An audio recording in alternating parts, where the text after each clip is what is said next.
Hello, friends. Welcome back to another episode of the Vibe with Kai podcast. I'm your host, Kai, bringing humor, authenticity, and powerful conversations your way. Today, we're diving deep into a topic we often shy away from, but it has a profound impact on our mental health, and that thing is grief. Joining us today is Andrea Santiago, a seasoned clinical director and licensed clinician at Gemstone Wellness in Chicago, a place that I've never been, but I need to make it there because I've been to every major city except for that one. With Andrea's vast experience and eclectic therapeutic approaches, Andrea has championed the cause of grief therapy, and I'm thrilled to have her on today. Andrea is a bilingual therapist who believes in the transformational power of the therapeutic relationship. Drawing from a myriad of therapeutic techniques, she aids those struggling with challenges like depression, anxiety, and most relevant to our discussion today, grief and loss. Andrea, hi. Did you like that Hi. intro? That intro, man, like I have I to know. say, you really like I've never felt like I've sounded cool before, but You now I feel gotta like I sound cool. you got a lot to live up to now. Like no pressure. I set it up and now you gotta knock it home, There you like go. my There you go. like my Philadelphia Phillies, which are not on the TV directly to my right now. Oh my gosh. Why Oh do my I have god. a feeling No, we're gonna be talking about like if something happens, like God forbid, we'll be talking about grief and loss afterward no, before the game. I was, for those of you, obviously you guys were not part of the previous conversation before I hit record. Well, actually, no, we actually did record it. But I just realized that. But right now we're recording this on a day where the Philadelphia Phillies are currently playing Game 2 of their wild card series against the Miami Marlins. And I am a huge Philadelphia Phillies fan because I live right outside of Philadelphia. And I'm going to make sure my guest has the full attention of the host because we're talking about a very serious topic today, which is death and grief. So let's dive into this today. You deal with this a lot. You help people deal with death and grief and loss and all of that. Why does that hold such a significance to you and your life? Why specialize in that? Ooh, this is such a good question, I actually. know Thanks I'm for such a good host, aren't I? asking. It's like I put some thought into this. Like just maybe just like did a teeny bit A of little bit like of research. Yeah. What's your well name again? What's your name? I forgot. oh So why grief and loss? Why choose that and not like, I don't know, like ADHD or something? although ironically I do have ADHD, so I You're well personally rounded. have to navigate those waters. So I totally understand that, but yeah, I think grief and loss, we don't talk about it enough as a society at all. We don't talk about Mm, death. And in fact, when someone passes away, it's this huge thing. We mhm. send our condolences and then we quickly get to something else and we don't want to talk about it. And then if it's brought up in conversations, usually it's like, oh, well, let's not talk about it. Let's not bring the mood down. Let's not bring the vibe down. Right, That's usually right. the biggest thing.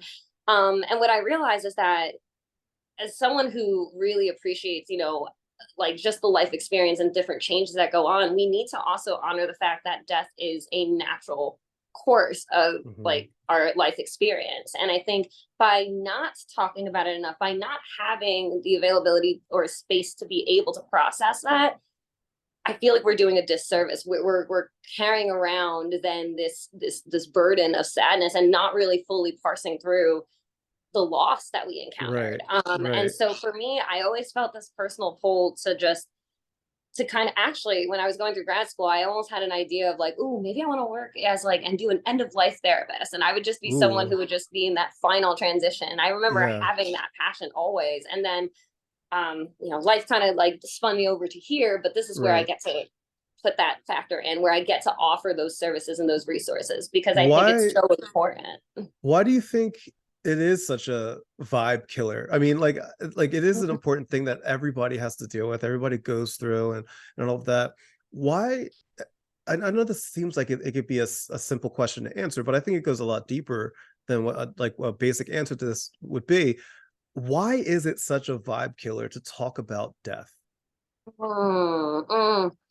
I think it's interesting, right? I think because when we talk about death, we remember the pain, the loss, the hurt.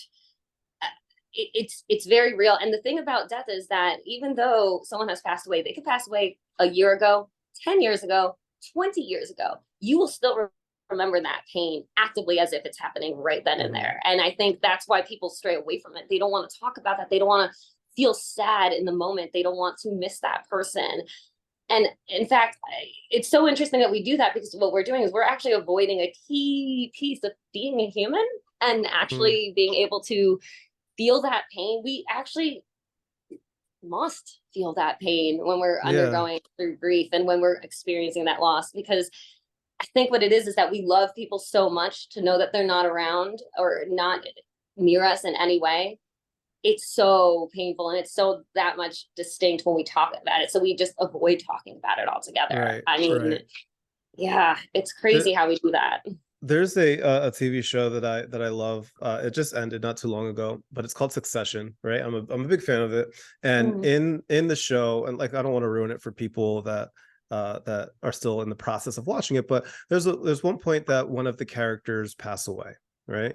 And during the lead up to the person's funeral, one of the other characters is being approached about, you know, how they're coping with this death, right, of this significant person in their life. And one of the things that the character was saying, and I want to get your insight on this to see if it's actually a thing. It came off as a joke, but I think it might be a thing that people actually do. He said that after the person passed away, somebody had asked him, "Are you okay?" And he said, "Yeah, I'm doing fine because I pre-grieved. I pre-grieved that person's death." Have you ever heard of something like that before? Like pre-grieving, like you figured, okay, this person's going to pass away soon, if not like one day, if not soon. I'm pre-grieving their death. Is that a thing? Is that actually possible? Yeah, so it's so interesting that you say that, and that's such an excellent example. Actually, yes. And it's not to say that they pre-grieve, that like when the death happens, they're like, oh, okay, I'm completely like perfectly normal because I already grieved it. It's not so much that they're still grieving, but it happens a lot, especially with those with terminal illnesses, those that are in hospice or whatnot. Family members that are around them are constantly watching them decay and get into like and actually see them wither down to their final death. So in that whole process, or even those, that's one example, but another one is also those who have dementia. Family members around them, they're seeing their loved one no longer be their loved one or forget who they are.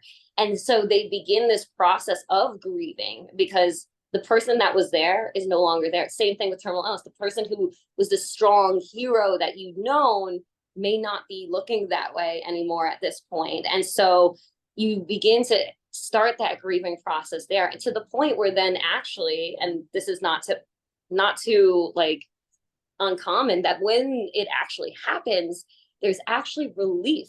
And not relief because you wanted it to happen, not relief because you're happy it's happened, but relief that that person who was going through those things is no longer suffering. And that's where you had been grieving the whole time, because all you wanted was them to not feel pain anymore. Right.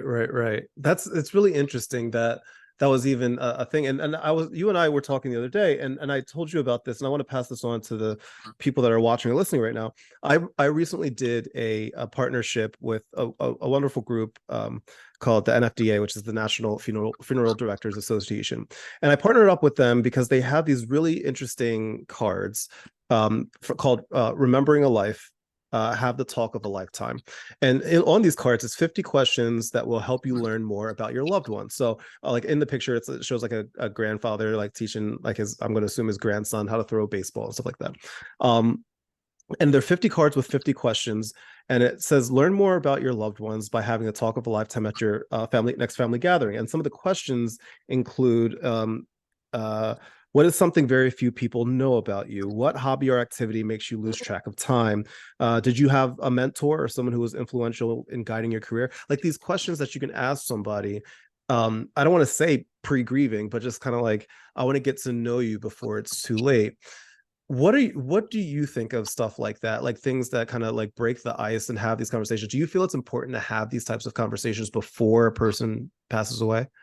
Absolutely. I love this. I love that there's these cards that are available that you can kind of go through different prompts, because so many of the time we avoid death so much in our culture that we don't know, wait, how does my family member want to be like buried, or do they want to Yeah. be cremated, or do they want to, how do they want to, like, do they want me to like resuscitate them or not resuscitate them?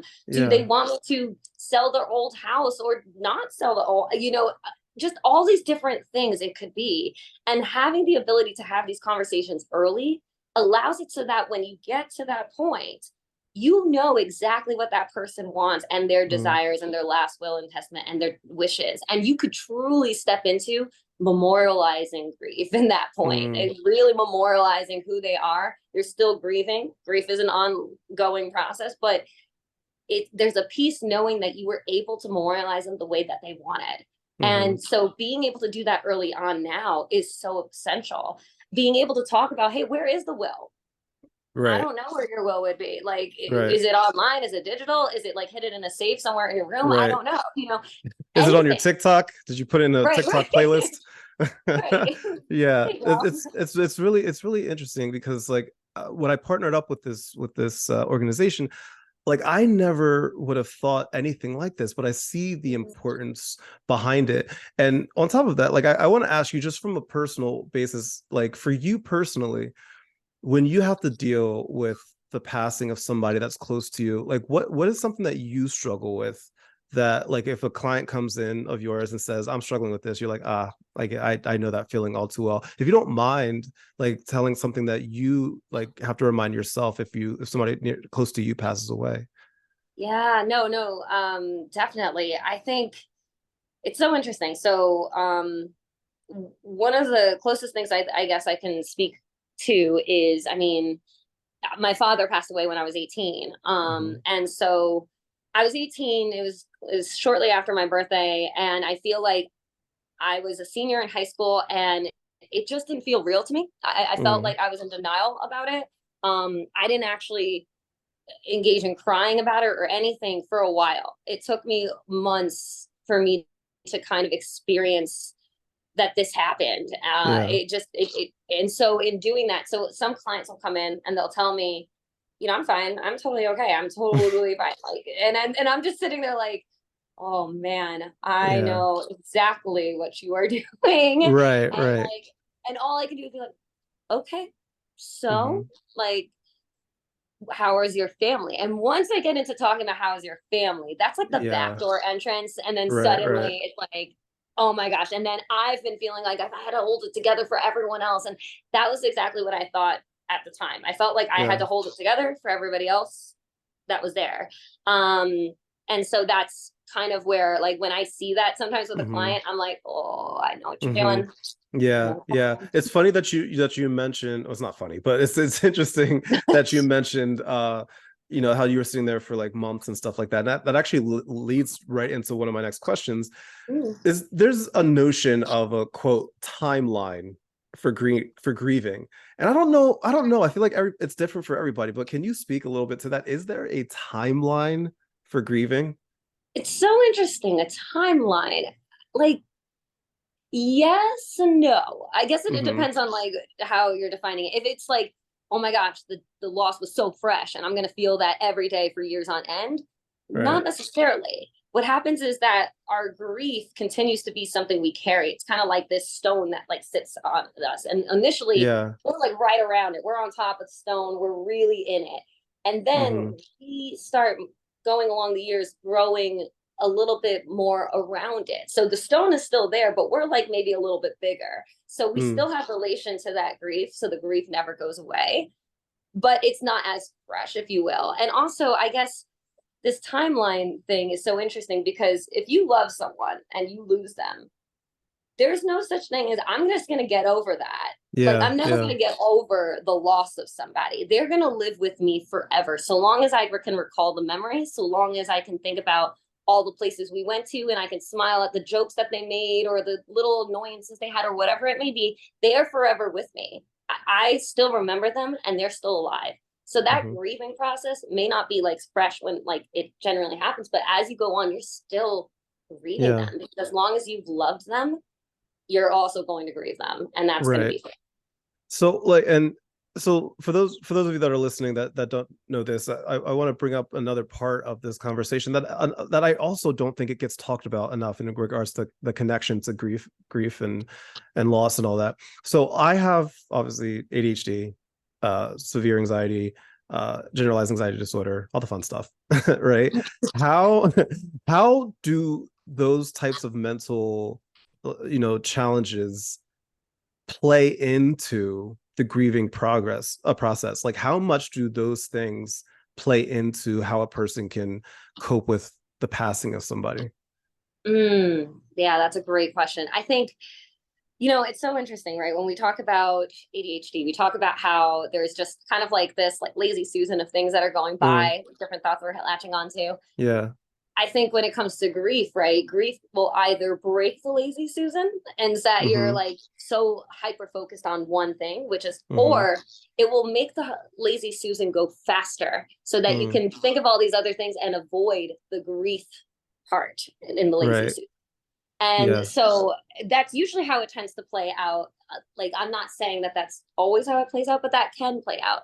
I think there's also a point where when the death is so hard to accept, there's an avoidance factor that can happen there.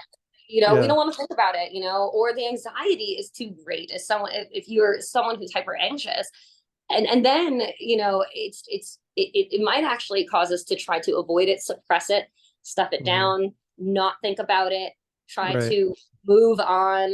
That's a term Mm. I hate, but like move on from Right. it. Like, I hate when people use move on from a Mm-hmm. death. It's like, Right. okay, I'm going to move Right. on from grandma passing. I don't think Yeah. so. Sorry. No, Sorry. like, I don't know about that. Right. I'll Right. move on from the failed test, but not grandma Right, passing. right. You know, It's you want to know something really funny? That yeah, you mentioned a lazy. This is so sidetracked. This is the ADHD in me coming out because you mentioned perfect. Lazy Susan up. lazy Susan, and I'm just like checked out. The reason I checked out, I just learned what a lazy Susan was. No lie, like late last year. What? I didn't How? know what. Well, I don't know. We didn't have that in the hood. I mean, we did. I was just making a joke, but we don't. I don't know. I never knew that's what it was called. The A lazy. lazy You know Susan. what? Yeah, I mean, I heard it I like have coined. one. Someone I introduced it have a one time. lazy Oh, Susan. lazy Susan Susan, is and in then Susan's in my kitchen right now. there you go. You have one in She's there. I Susan is in there, and Nice. she's spinning around. She's spinning around. She's just Yeah. lazily spinning She's around. lazy. Lazy. Yeah, she's very lazy. Actually, she's not lazy. She has ADHD. She's struggling. She's trying, Andrea. Okay, she's trying her best. So we um, need to be a little bit better than yeah, calling it a lazy Susan. Then she's yeah, just ADHD Susan. Got yes, it. exactly. Give Yeah. cut Susan a break here. She's had it rough. Um, so you and I are both people of color, right? And I I'm always like careful how I phrase this because I don't want people to to take it the wrong way. But I do truly believe that people in the like a Latino community, Black community, various other groups like that have it different sometimes when it comes to their mental health and the grieving process and all that. You get the opportunity to speak with people of all different types, especially being a bilingual um, mental health professional. Um, what is the difference? Do you see any difference with how like does the community that a person comes from, the religion, the race, the culture that a person comes from, how much does that play into the grieving process from your perspective? Yeah, absolutely. It plays a huge factor, especially because of the different types of rituals that each Mm-hmm. culture follows, or death rituals that are followed there. So like for example, in Mexican culture, I mean, Dia de los Muertos, that's a big one where I mean we're celebrating the dead. And so, death culture in there could look completely different as opposed to like, Mm-hmm. American going to the funeral home and whatnot. And that's the Yeah. other thing too. All these different cultures have different like funeral rituals that they encompass. Some of them, they don't have the body go to a funeral home. They have it in the home. They clean the body. There's a whole ritual there. They make a Mm-hmm. vigil and they're.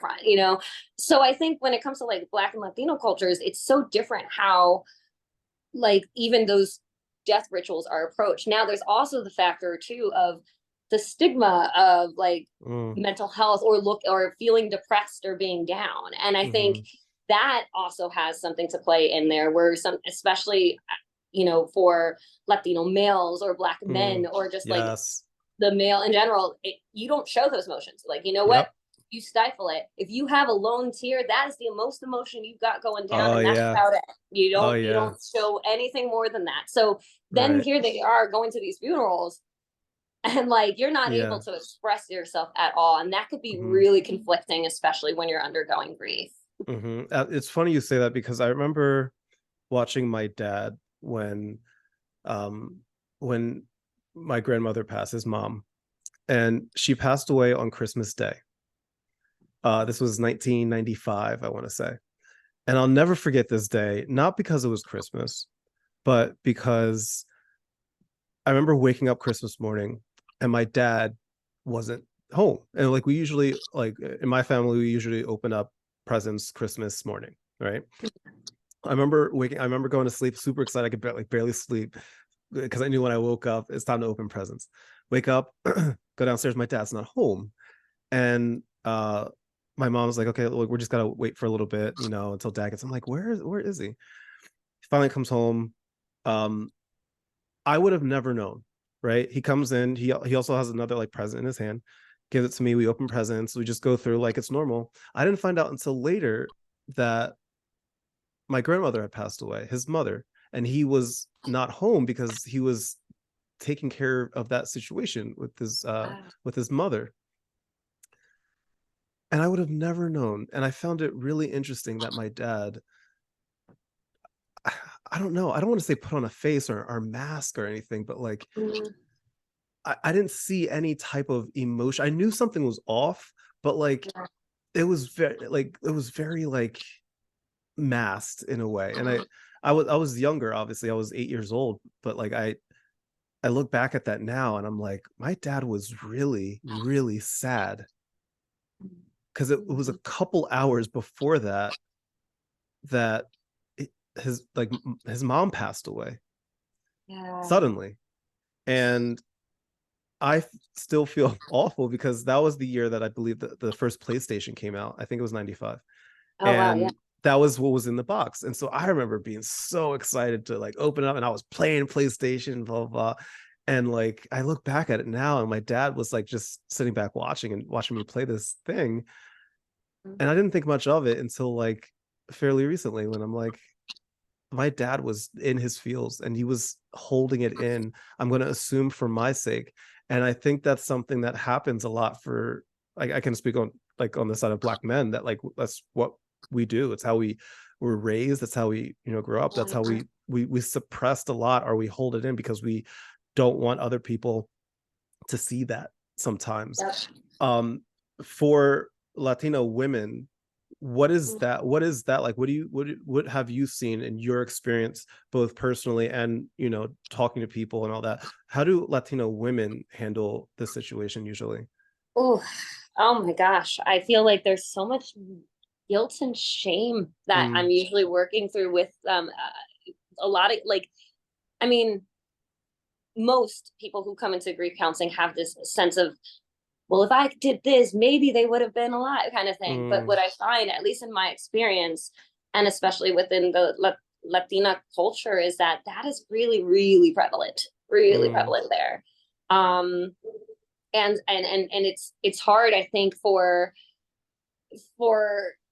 them to let go and feel like this was not my fault. Like I didn't have some impact. And that is something that I think is really hard, just taking on that burden, that emotional labor that I think is already assumed by Latino like females, but like just being able to try to parse through that and then feeling like, it's your fault. That is something that is very, very difficult to work through. And I think just, I think being able to cry and shed tears and stuff like that, some women find that they can't do that after the funeral. Like the funeral's done.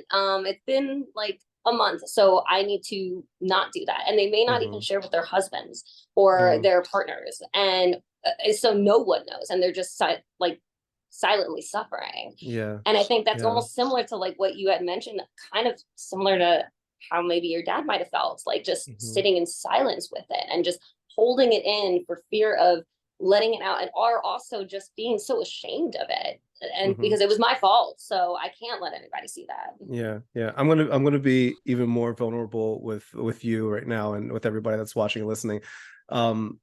You know, as us talking about this right now, especially just now with, you know, my dad, I'm gonna I'm gonna call him after this and just say, hey, I love you. I need to, you know, Yeah. like as I was telling the story, I was like, I should call my dad. I should call Yeah. my dad. And like, so thank you, by the way. Like, Oh, you know, you're probably like, what did I do? But like, no, like no, no, legit, like, no. thank you. Like, I think Thank you. I'm gonna call him when we're done here and just be like, hey, dad, love you. You don't have to say anything, but I love you.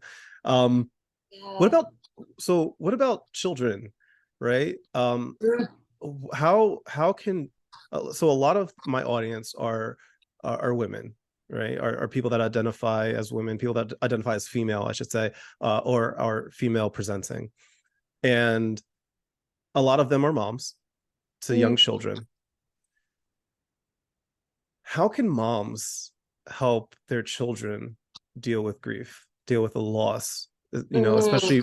especially preteens, young teenagers, especially. Like how can moms help their children? Yeah, no, that's a great, great question. And it's so interesting. I think a lot of times we try to protect kids from grief. We try to protect Hmm. them from the loss, or we'll say things like they had to go away, or like they're in heaven Hmm. now, or they went to sleep for a long time, which is Yeah. absolutely terrible. Please don't ever say Right. that to your child. Please do not. They will Hmm. fear going to bed, and you'll have a lot of other issues. But Yeah. no, Yeah. it's so hard to navigate that because, you know, I think children, especially, they're so much more in their emotion. You know, they're in their feelings of everything. Everything really is like the end of the world, or like all or Hmm. nothing kind of thing. Right. And of course, what I think what makes it important then as a parent when a loss has happened, or like a death of a loved one, is being upfront and honest. And as hard as that may be, just being able to sit down with them and say, okay, we need to talk about so and so, so and so last night, whatever, Hmm. passed away, you know, Right. and kind of put that there.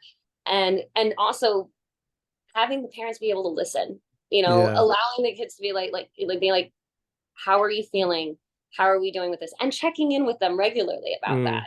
You know, checking Hmm. it, like it's not just a one conversation and you're done. It's checking in with them like throughout the week, checking in with them monthly, checking in with them like until it gets to a point where they're able to express their feelings and allowing them to have that expression of feelings. Yeah. Sometimes kids might right away be like, no, I don't want to do it. Like, I'm Yeah. just not gonna face this. And then later on they may face it. Sometimes it hits them hard right Yeah. away. Just giving That them was that the, it's validation. funny. You and I are always on the same page. That's why you're the best, because that was like legit what I was going to follow up with as you were talking, because it sparked my brain that like sometimes, because if kids today are anything like me when I was younger, sometimes I didn't open up like that because like honestly I didn't know how to feel, you know. So like people would ask me, hey, how do you feel? And I just would be like, I'm fine. But really, I don't know how I felt. You know, if a parent gets that sense, how much should they, if they should at all, push for them to open up? Like how much should they push for that? Yeah. So, I mean, you never want to force Yeah. anyone to go somewhere where they're not ready to go. You never want to force a Hmm. kid to do that. And also, I think because, you know, they may not have the vocabulary, as you said, of Hmm. how do I feel about this, that this person is gone? Like, what does this mean for me? It may need some time for them to interpret that. Hmm. But being able to just check in and say, hey, you know, I just want to check in. I'm here for you whenever you're ready to open up about this. I'm Hmm. here. And also, maybe this is a little bit on the braver side for parents, but Hmm. normalizing that you're grieving too. Like, Mm. you know, normalizing that, okay, this happened and I'm sad. Mom's That's a sad. great point. Dad's That's a great sad. point. You Hmm. know, I'm sad and it's okay that I'm sad about this. And, Yeah. you know, if you're not ready to talk that, that's okay. But I feel sad. And, if we both feel sad, that's okay. We're feeling sad right now together, and being able to Yeah, just share that is important. that's a great point. And at what point do you feel that a parent should put their kid, like maybe introduce them to therapy, to potentially, address this some more, especially if they see that, after a death, the kid it's affecting their, their schoolwork or their mood or whatever it may be. At what point should a parent be like, okay, I'm going to maybe consider sending him to speak with a professional? Yeah, I think there's always usually evidence of like behavioral issues that usually Mm-hmm. occur. Maybe they're not talking about the grief, but then they're going in like they're hitting kids in the classroom or something like that, Mm-hmm. or Yeah, they're yeah. like throwing things or having anger fits or something Mm-hmm. way more than normal and whatnot, or they're crying all the time, or maybe they're just removed. They're just removed Yeah. from everything. They're not even involving themselves in anything. They're just numb to it. Those are usually some signs where therapy could be really helpful for them to Right. go and talk through this process. And there's so many expert grief therapists out there. There's expert grief play therapists as well. So if you don't have the actual language to be able to Mm-hmm. verbalize it, they guide clients through, especially children clients, through the act of play and Yeah. expression of their like emotions in that way. And Yeah. so I think, if parents are feeling like, they're not really opening up to me, but there's all these other behavioral issues that might Mm-hmm. be indicative that they're struggling with this, I would Sure. 100% go ahead and do that. Or even from the get, if that feels something comforting to you, the minute it happens, maybe being like, maybe as a family, we're all going to do our own Mm-hmm. therapy and putting them in there. Yeah, I want to jump from children to immigration because I know that's something that means a lot to you, and I think that's amazing. And I want to highlight for immigrants that come to this country. Obviously, they are human. They have to deal with mental health. They have to deal with loss as well. Um, from the people that you speak with, is it more difficult for immigrants to handle this in a new country, in a new world for them? Like how do they go about their grieving process in a new world? Yeah, literally as you were speaking, my one client just flashed into my mind, Mm-hmm. just automatically, as he has had this experience, where he's had multiple losses, Mm-hmm. of like his family members, lost his brother, his father, and because of that, and being someone who has come over to here, he has to he has to step up. Suddenly, he is now the main male figure of the household for his Yeah. brothers and sisters and his mom, and so grieving wasn't really allowed. He had Mm. to step into crisis mode and get into doing that and make sure everyone's okay, and then also depending, like he immigrated into this country when he was younger, so but there's also people who maybe they can't go ahead and have a Mm-hmm. funeral or anything else and stuff like that. They can't be too public about things, and so it's Mm-hmm. like a quiet grieving if they do have it, or a quiet funeral or ceremony. And then also, yeah, the fact that okay, so that happens, and then well, you need to run your household because we are not like, we just came into this new country. We need to figure out like how to just survive here. So Yeah. that's a big one. Also, on top of that, too, I think just being in a new country and not having your traditions and your rituals that you're used to for doing your ritual for funerals is super hard. Mm-hmm. Having to conform to whatever is here and is available may not be something that you follow. If you're someone who migrated here and you have a strong religious Mm-hmm. uh, like affiliation, especially with rituals and funerals, it's so hard then to be able to do those things if they're not available. Right, right. What would you say to people in general, no matter where they're from, who they are, that are hesitant about grief therapy? Mm, What would you say to them to encourage them to take action? you know, for those that like struggle with like kind of embracing grief therapy, I think it's understandable because it's it takes a leap of faith to be able to press Mm, into these things, to be able to talk about the hurt, the pain, to be vulnerable. I mean, mm-hmm. that's not easy for anyone. And then to do that with something so profoundly deep and impactful to your life, it's hard. But being able to go ahead and be in a therapy setting, we we learn to kind of create this space where you're safe to talk about that, Mm-hmm. where there's no judgment, there's no rejection, nothing. It's just, tell me everything. I want to learn about your world. I want to learn about where the connection you had with the person or the experience. I want to learn more about that. And then really guiding them into healing and Mm-hmm. meaning making. And now meaning making doesn't mean like, oh, this was meant to happen. Not that. It's more like we're all living this experience and we're all enduring all these like different things that happen. Like having a loss happen to you in this, you're going to interpret it in some way to mean something for you going forward. And Right. so meaning making is so essential in that. And also memorializing. Like that's one of the things we do. We're not going to forget the loss. We're going to learn to memorialize this person and how we can move forward with the memories that we have of this person. And so that's kind of the work we do in grief therapy. And so it's really at your pace. I'm never gonna, like, therapists who are grief therapists are never gonna force you to go somewhere you're not ready to go. It's all what you bring to the table. And so I would just encourage to take that leap of faith, because it could be honestly the space that you need to really grieve everything through. Right. And I apologize for going way longer than the original time I said. So if you have to go, yeah. But like this is such a fascinating thing, and it's, if it's okay, I have a couple more questions. Is that okay? That's fine. I didn't even realize we went over. Oh my gosh, yeah. It's been like 40 minutes. Oh, I know, but no, that's okay, because I'm just fascinated with all of this. So there's a couple things I wanted to ask, and again, thank you so much for like being here and answering these questions, because I know that there's people out there that need to hear this, or didn't know they need to hear it, and here they are listening right now. I want you, if you can, to talk about what happens when there is unresolved grief.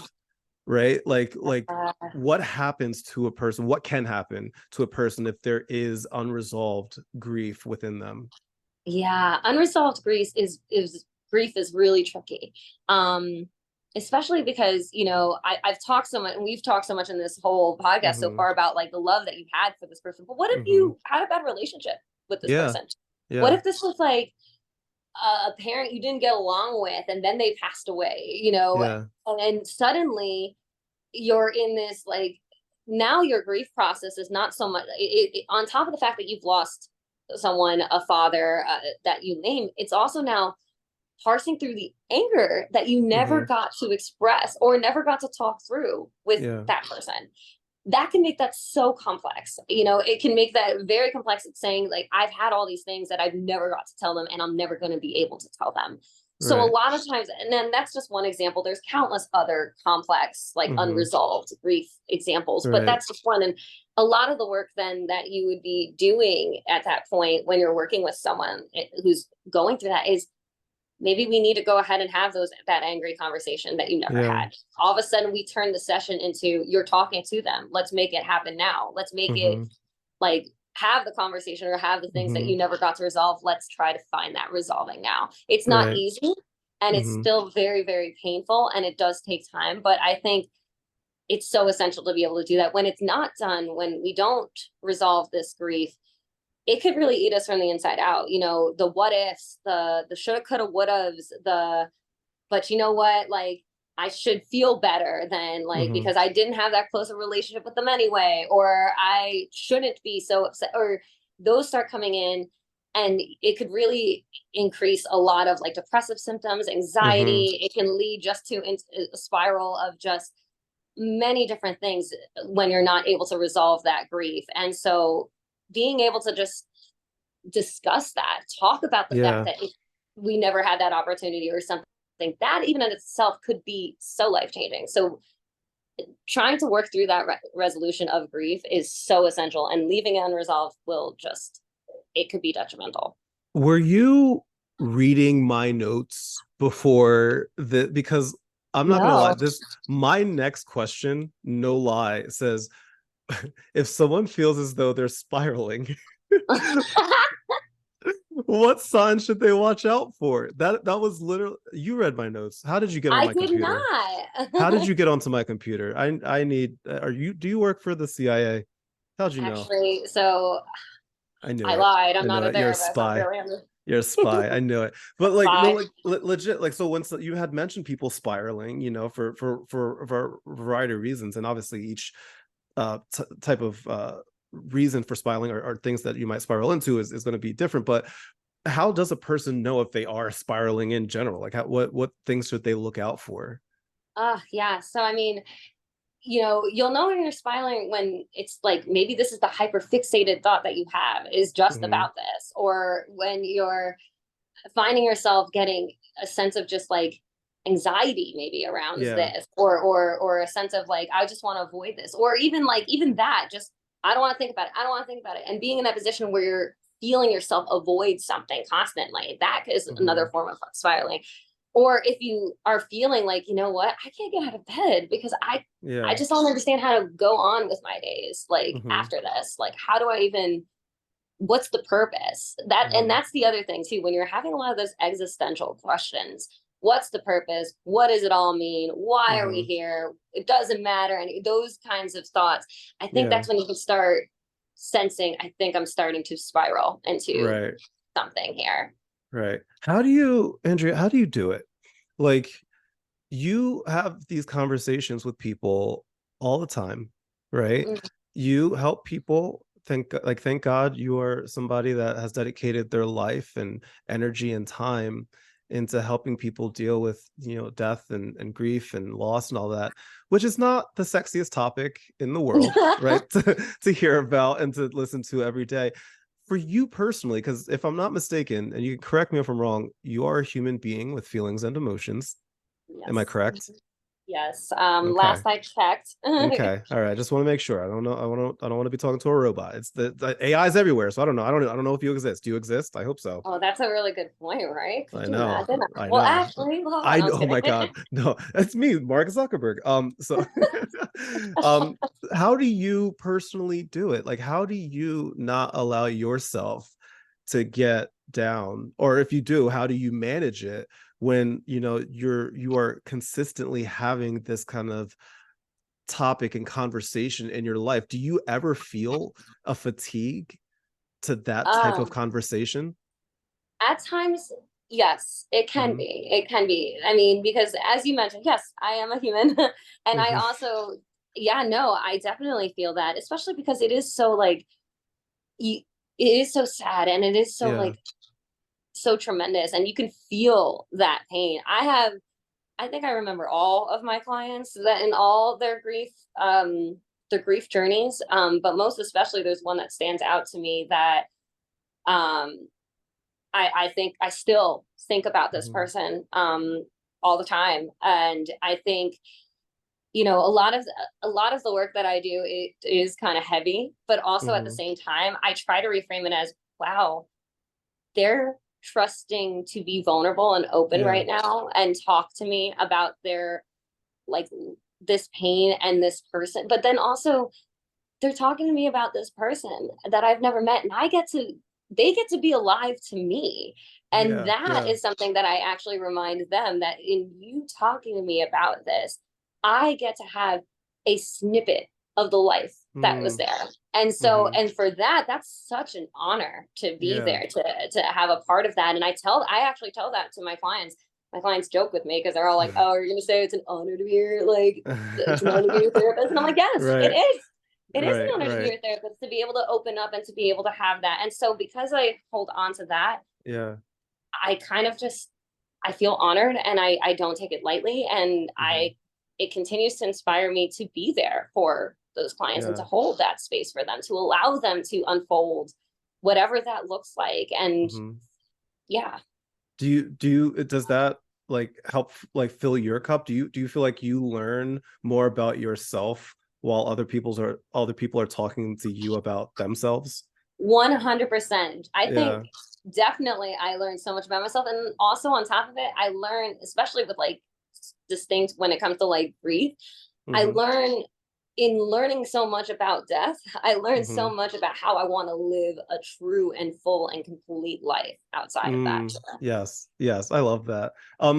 So just to kind of wrap up here, like again, thank you Thank you, Yeah. thank you for your insight and knowledge here, because it's really helpful. I want you to address two different people here. So we're gonna start with the first one, and that's other therapists. You've been doing this for a while. You've been doing this for a long time. You have your own practice, which we'll get to in a second. For the therapists and psychologists and professionals out there that are just getting started in this field, specifically dealing with uh, coping mechanisms for loss, death, grief, all of that. What have you learned that you would like to pass on to other therapists that are getting into this field? Oh, yeah. I think, oh my gosh. Learning that, like, just getting into like this field and just getting into this, just learning to bring yourself to the table. I think a lot Mm, of times when therapists come out of school, they think, okay, I have to be this perfect, all knowing, have all the answers. If they're telling me about, like, this loss in here, I have to have the perfect response back. And well, one, in any therapy setting, mhm, regardless of what it is, that's not always going to be the case. And two, most especially in grief and loss, you're not going to get oh, like, I have the perfect answer for the fact that you have this loss or this death. That's not true. mhm, It's just not. So learning to sit with being uncomfortable is actually key. And also learning to bring yourself forward and be authentic is mm. super key. I think Yeah, there's no way you're going to be able to do great work in any therapeutic relationship without having that genuineness yeah. without being a human in the space. Right, right. And the second, thank you for that. And the second are the people that are listening right now that maybe going through a fairly recent loss in their life right now. If they're listening or watching right now and they're trying to cope and manage their feelings and thoughts and all of that right now, what would you say to them? Oh, yeah. Oh, man. If you're listening right now and you're going through something, a loss, a death, an experience that is just so impactful, I just want to say that, you are not alone in this Hmm. pain. You are not alone in this hurt. And there are ways that we could heal and move forward and memorialize that person and know that we can always carry and love them through everything, no matter what. And we will always have that in our hearts. We will always love those people that we have lost, and they will always be forever remembered inside us. And so you're not alone. Take the steps if you need to reach out to a therapist. They'd be happy to go ahead and work with you through this process. And yeah, just learning that love and grief go hand in hand. That's great. That's amazing. Like legit. Thank you so much for all of this insight here. I want to introduce people that don't know about your practice, Gemstone Wellness. Can you just briefly talk about your practice, Gemstone, and if people are in your area, or I'm not sure. I can't remember who you serve. Whether it's just the Chicago area or whomever. But can you just talk a little bit about your practice? Yeah, absolutely. Sorry, sirens are going off in the background, of Oh, you're course. fine. You're This, you're in you're in Chicago. I'm in Philly. It's our soundtrack of life. So you're good. yeah, it's just background noise. It's fine. Yeah, It's fine. exactly. Yeah, we're used to Um, it. but yeah, speaking of Gemstone Wellness, we are located actually downtown in Chicago, and we do serve the Chicago area. We're a group of psychotherapists that are really strongly devoted to anti-racist practices and beliefs and allies for the LGBTQ community. We are safe haven for DACA. We advocate for BIPOC communities, and we would just love to get to know you and to offer great psychological insight in a safe and warm space. That's amazing. For anybody that's in the Chicago area that is looking to connect with our friend Andrea here, I will have all of the information about Gemstone Wellness in the notes section of this podcast, so you can reach out and be like, "Hey, I saw the podcast with you and Kai. Can we talk?" And Yeah. and Andrea, who is a human, we confirmed today, will her amazing staff that are there will talk more with you and help you out in any way that they can. Andrea, thank you so much for your time and your insight here. This is legit. I'm not gonna lie. I'm not blowing smoke. This is one of my favorite interviews that I've done. Oh, I've been doing this for 3 years, right? And I'm getting close to 200 episodes. And I've had some really great conversations with a number of people. This is up there. This is definitely up there. Like, wow. honestly, thank you so much for shedding light on grief therapy and the its transformative power of therapy. To our listeners, grief is a journey. It's okay to seek guidance along the way of that journey. So if today's conversation resonated with you, I urge you, if you're not already, explore therapy, talk with a professional, prioritize your mental well-being, because that's, the most important thing of your entire life. So thank you so much for listening. Thank you, Andrea, for being my guest today. Thank Until next time, my you. friends, as always, much love, good vibes, and I'll talk to you later. Bye.